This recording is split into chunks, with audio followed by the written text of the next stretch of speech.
stir it up and do things our way. So if you wanna move, get out of our way. Welcome, darlings.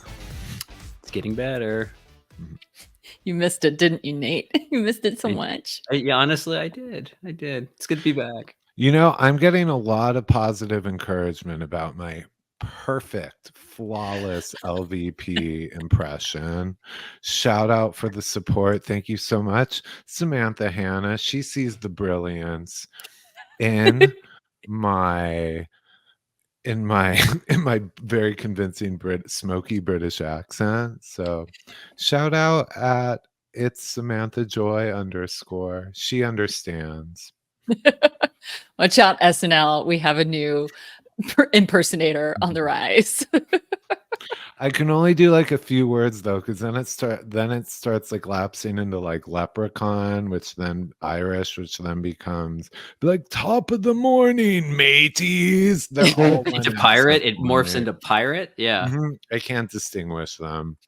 But if you guys couldn't tell by my wonderful British accent, we are here for the Real Housewives of Beverly Hills Season 1 Rewatch. And this is episode 8. Nice little transitional episode. Yeah. I learned for the first time, and I don't know how accurate this is, but the whole when Kyle and Mauricio go on their charity bike ride in Napa, the whole bikini wax that's a thing that bikers do? Because Kyle is told by her trainer, who's an Olympic cyclist, basically saying you need to get a bikini wax. I'm like, really? Because does that help with comfort? Because I can tell you for damn sure the fact that Kyle got it like 2 days before she left, comfort probably not. I just never heard that before.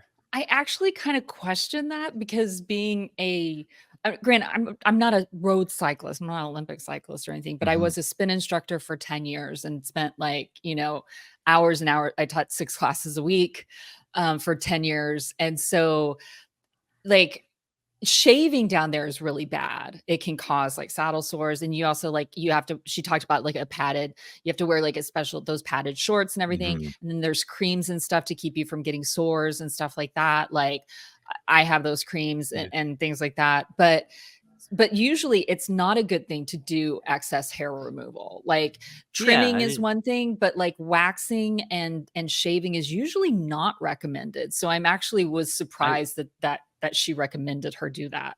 I've only heard about it really in swimming for obvious reasons, but never in biking. But it's fun. I want to keep talking about this because Jordan's getting so the YouTube audience. Once you started talking about, one thing, and I promise we'll leave, Jordan. I have to see these people in person, and I don't want to. I can't even imagine what it was like for you to watch her getting bikini waxed in her own home with her leg up, Jordan. I prefer to think about square footage, carat weights. Things like that. I promise I will move on, Jordan. But the one question I have, and maybe Stacey, you know this, she jokingly called it she doesn't want the Telly Savalas, which I was wondering. I always associate that with Jennifer Aniston from the movie The Breakup, but I don't know if that was like a thing before that. Like I only know it from that movie, which was funny in the movie because Telly Savalas is actually Jennifer Aniston's godfather in real life.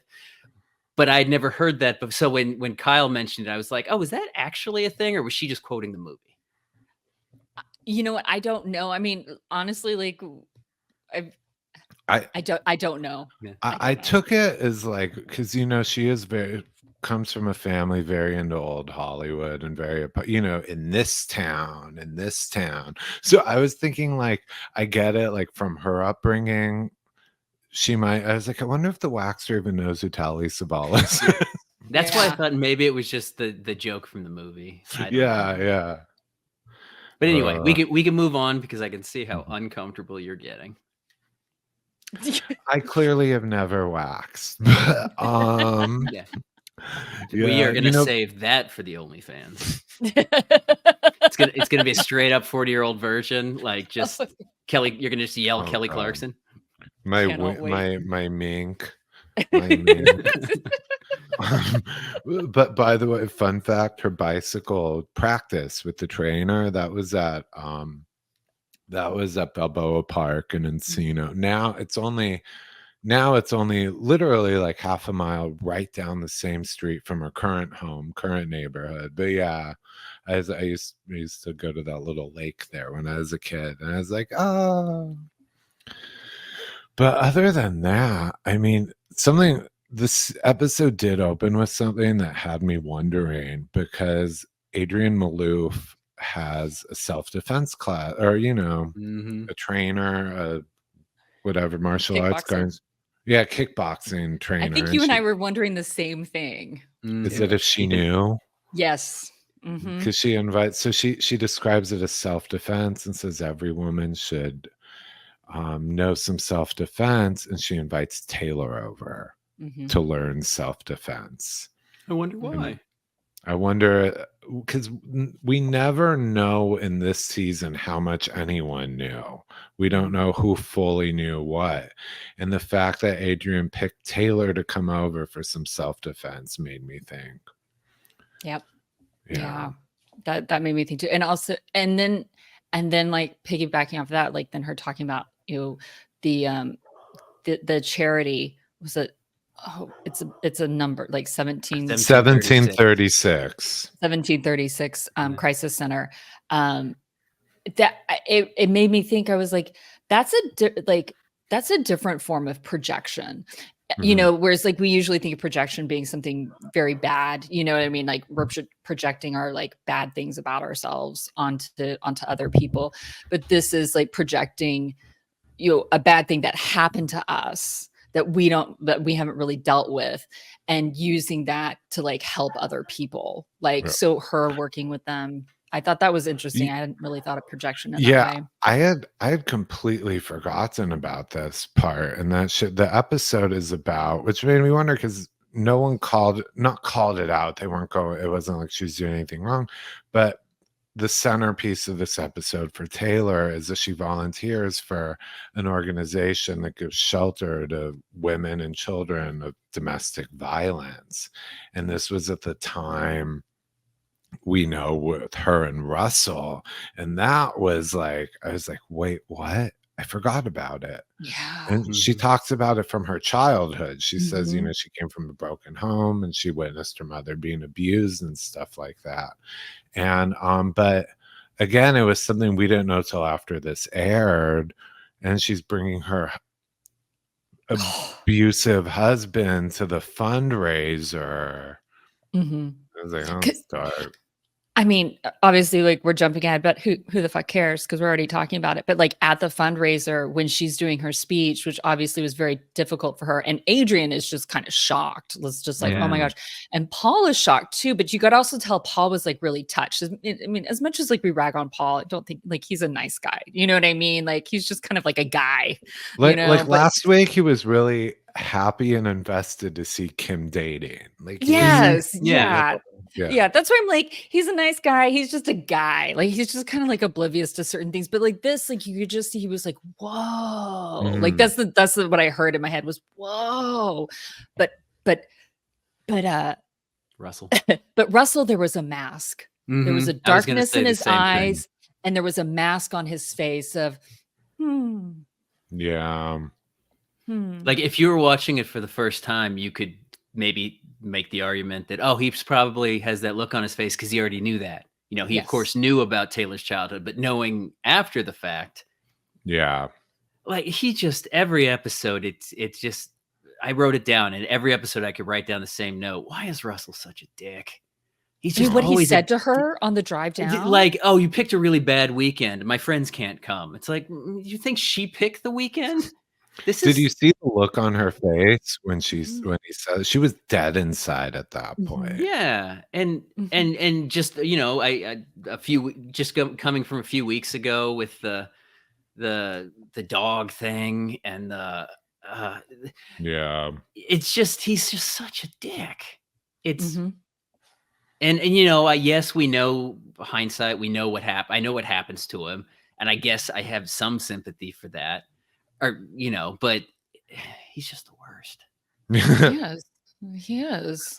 I mean, that was so telling last week. Sorry to again talk about last week, but it was heartbreaking. The whole Taylor talking to Kyle being like, how long did it take for you and Mauricio to become friends? Were you friends within 5 years of marriage? It's like, girl, no. That's what people in arranged marriages say, that eventually we fell in love. No. Yeah, well, she does hint to, what does she say? We're better business. Our marriage is Yeah. a business partnership. And she said earlier on, it was like 80% business, I think. Yeah. But it's just everything about him is the worst.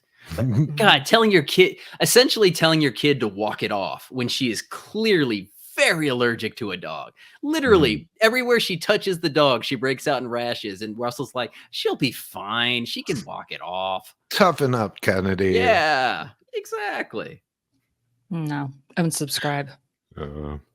Well, on a lighter note, although we'll circle back to that event later because there were some guests at that celebrity. We'll save it. We'll save that for later. Another fun little adventure here in this episode was Lisa Vanderpump going to the DMV. Yep. That was great. That was comedy. That was just high comedy. Oh, it was a perfect. It was. You're right. Compared to the other plot lines this episode, that was lighthearted. It was fun. It was.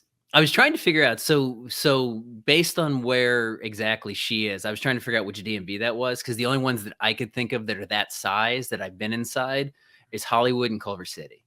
Like those are the huge one.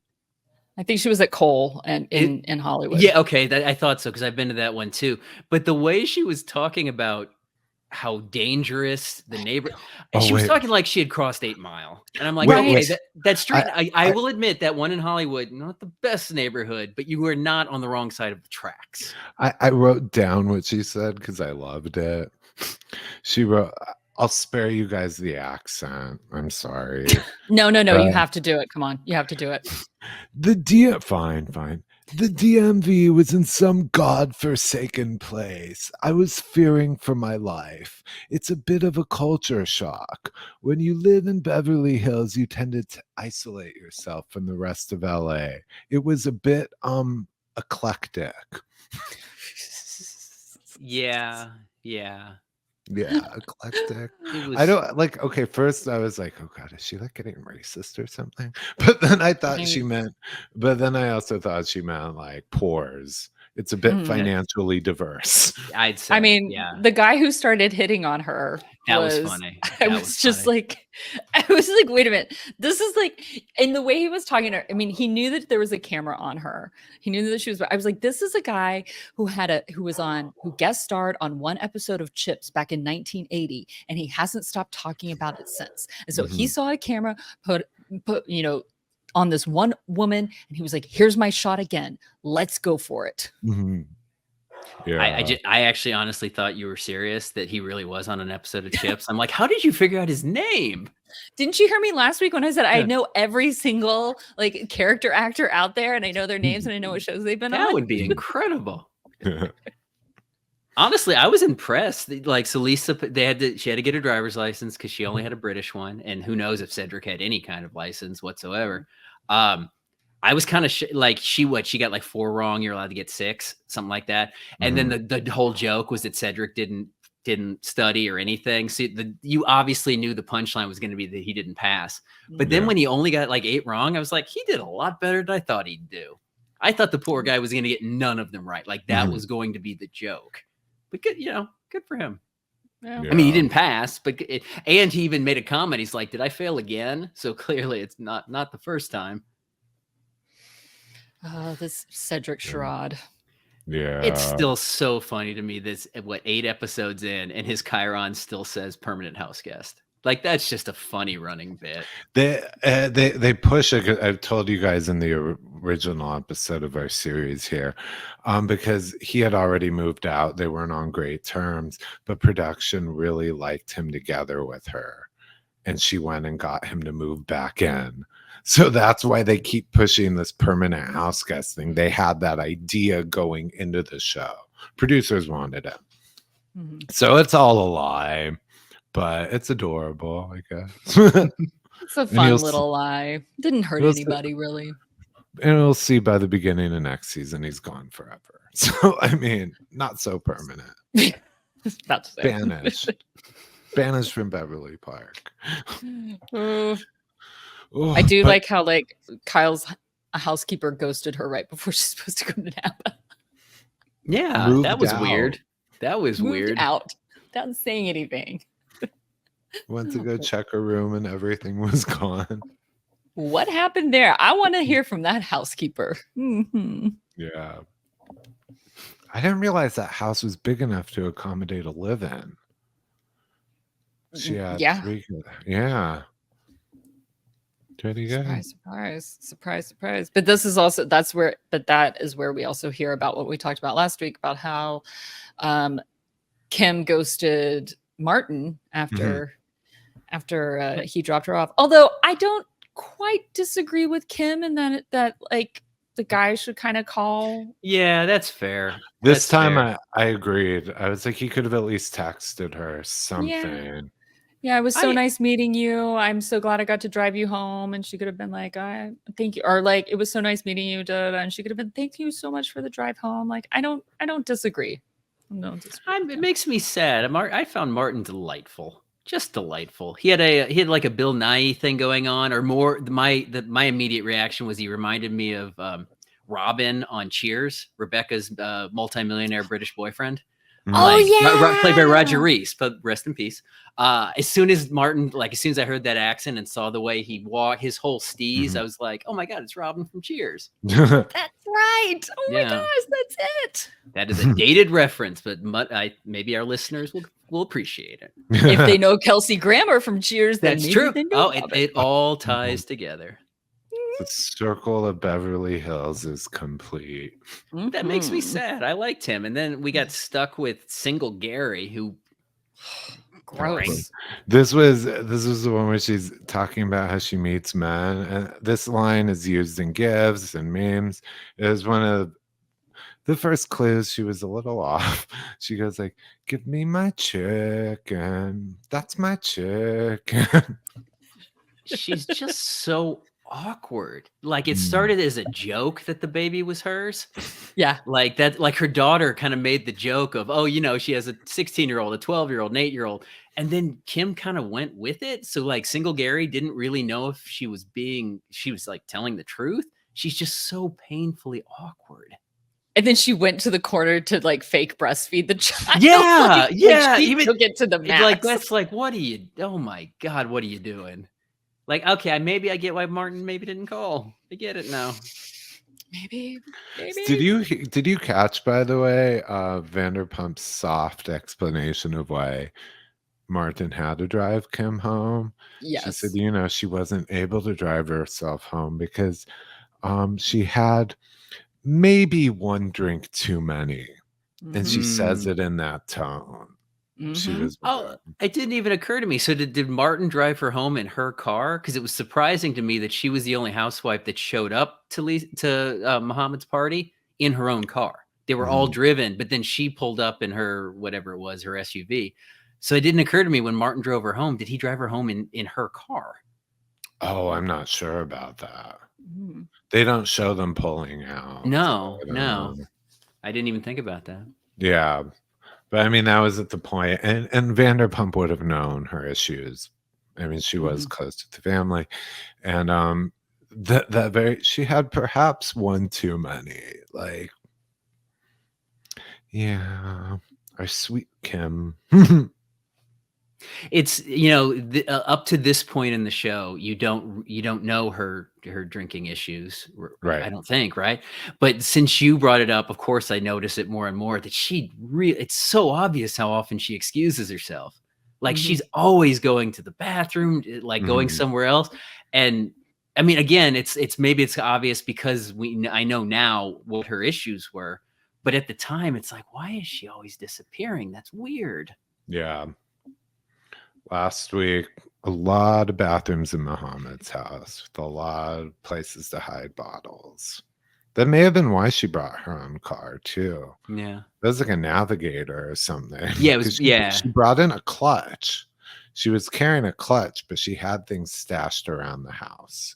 So would have loved to know what was in that trunk. But gosh. on a much less I'm joking. That's very toxic. We get Camille back. And her groupies. Mm. Her friends, each one on her payroll. Yeah. Okay. Like her friends are so what? Because what's her best friend? Dee Dee, is that her name? Like Yeah. they clearly are on her side, but aggressively so. To the Mhm. point where it's like, okay, they're ride or die, but they're a little too ride or die. Where Mhm. Camille tells them something, and one of the friends is like, "Oh, I'll kill Kim. You want me to kill Kyle? I'll kill her for you." Yeah. And it's like, okay, calm down, pump the brakes. Well, I'm sorry. Are we going to talk about the dinner real quick, or are we going to talk about our weekly run on Zuma Beach, like set up That type seemed of natural. thing? That seemed very natural. It's completely natural. And then also, but it does kind of lead to the whole thing of what was it? That oh my gosh, that Kelsey wants to stay in New York. Mm-hmm. That those plans have changed. Because he feels more appreciated there, and not because he has a second family there. To Right. be clear. We need to call out this lie because she was lying to the camera there. So what she says is plans have changed abruptly. Kelsey has decided he wants to live in New York full time. He feels his career in LA is over. New York appreciates him. That's not the conversation that they had. He had just broken to her that he was essentially ready to leave her. He had fallen in love with someone else. She's not 25 years younger than him. Yeah. So what she turns around, I mean, I get it. She was trying to save face. She tells us in this episode, he's thinking about moving to New York for his career. He didn't mean her, and she knew he was cheating. Like at this point, privately, her marriage is over. He had just broken that news to her. She's just telling us, well, we'll talk about it. Maybe we'll move to New York. Maybe no. He had told her basically he's leaving her. That's why it was funny that she told her friends about how her exact quote was about Kyle. I don't think I've ever had somebody treat me as badly as she has. And it's like, well, you're about to find the harsh reality. Somebody else is going to. Yeah. Just you wait. Exactly. Sorry, I got confused because I was like, I thought the run and that confessional was before the dinner, but the dinner that they had was with the friends was before the girls' run and that like confessional. So I was like, yeah. It's like, nobody's treated me so poorly.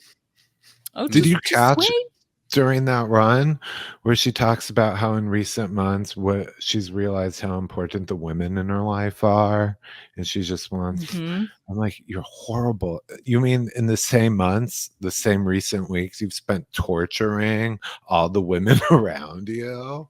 Yeah. The only ones are not even nice to her help, but her only friends are her help. I mean, who are these women that you're so supportive of?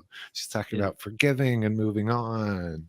And low key, the one she's attacked the most this season is poor Nick's wife. They don't really ever show her, but good God, calm down, lady. Every time she sees Nick, she has to make a comment. He looks so uncomfortable every time she says it. He can't even look her in the eye. Like he cannot, anything that she says, like kind of, or she calls him even hot at one point, and he doesn't even look up. It's just so uncomfortable. Do you realize here kind of, okay, look at the lack of balance and power there. He was like a working actor, aspiring actor, whatever. She owns a production company with her famous acting husband. Camille was Harvey Weinstein. It was Camille's casting couch. And Nick had to put up with her advances in hope of getting on a better project. That just occurred to me right now. She was sexually harassing him. He was married. Very much. Yeah. You're hot. I need you to. Yeah, you get it. That's why I was putting up with it. I mean. Yeah. And that's why I was putting up with it publicly. It's like, oh, I get my face out there too. Maybe something will happen. Yeah. I was looking at Kelsey's current wife because I was like, oh, what's the age difference again? And it was like, oh, and of course now she is also now a film and television producer, not just a former flight attendant. Yeah, because Camille was the film and television. Because I'm just like, oh God, Kelsey, this man. This is nothing against Kelsey's current wife, but that's what he does. Like his life engulfs the women around them's life. You know what I mean? But doesn't make an excuse for Camille being an asshole. But still. Yeah. She okay. We talked before where you guys built up Tamara as this villain, and I was like, oh, I don't see it until I did. Camille, I saw from day one. Like you told me, Camille's just a terrible person, and right off the bat, there was no mask. It was like, oh, this woman, to the point where last episode when I saw that she was on the opposite coast of the rest of the women, I was like, okay, good. I don't have to put up with this bullshit for at least an episode. I just don't want to see them in the same room at all. But the great part of this, and this is as the transitional episode, is she plants the seed. We're about to get one of the greatest next week, one of the greatest, just the greatest events in history. Really, it should be hung in the Louvre. It should be taught to students.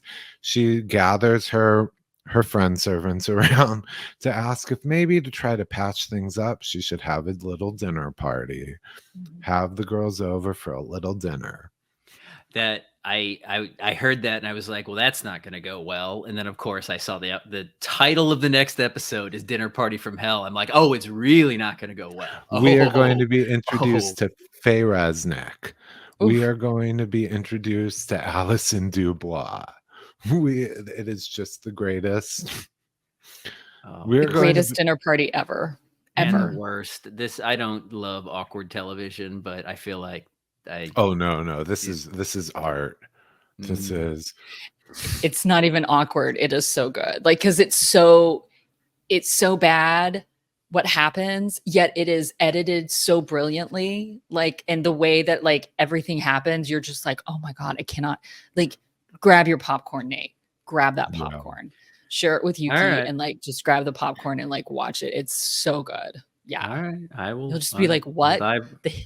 It's one of those ones where the hits keep coming. Yeah.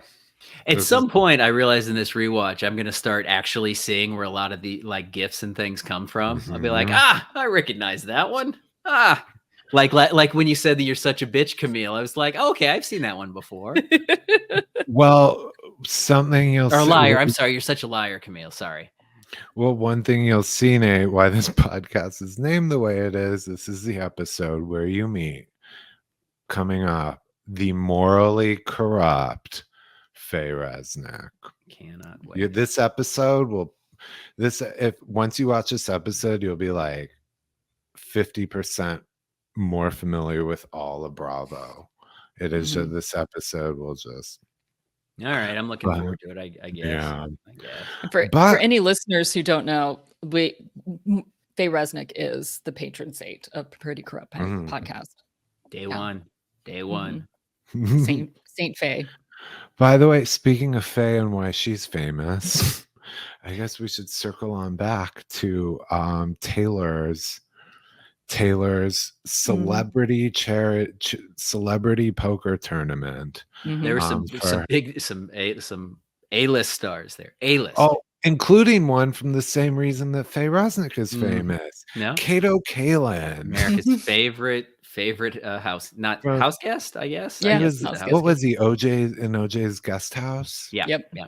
Okay, so there were different sides of the courthouse, but yeah, well, we knew that this was going to be star-studded because the very first celebrity they showed is Jennifer Elise Cox, who played Jan Brady in the Brady Bunch movies, and she even had to do her tagline, which she updated. I think she used it for Taylor, right? When she was like Taylor, and it's like, oh, girl, you're going to live on that line forever. Like that's everybody's just going to be like, oh yeah, Jan from the Brady Bunch, right?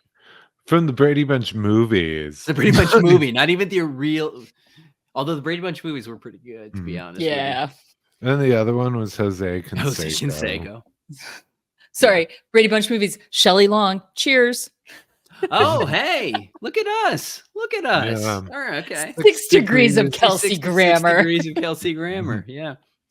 Yeah, it was. Even Taylor made a joke about it when she was like, she mentioned the famous people there, but she ended it with a question mark where she's like, famous people? No. Famous-ish. Yeah. She was like, I did like her speech though. Well, I found her speech really interesting, more so for the show than, I mean, is that when, she talks about, she is there to speak and kind of inspire people in this situation, domestic violence and all that, and like give these kids hope who've experienced it, because said we're all the same. I've just come into different circumstances, and I want to give them hope that maybe one too they can live in Beverly Hills.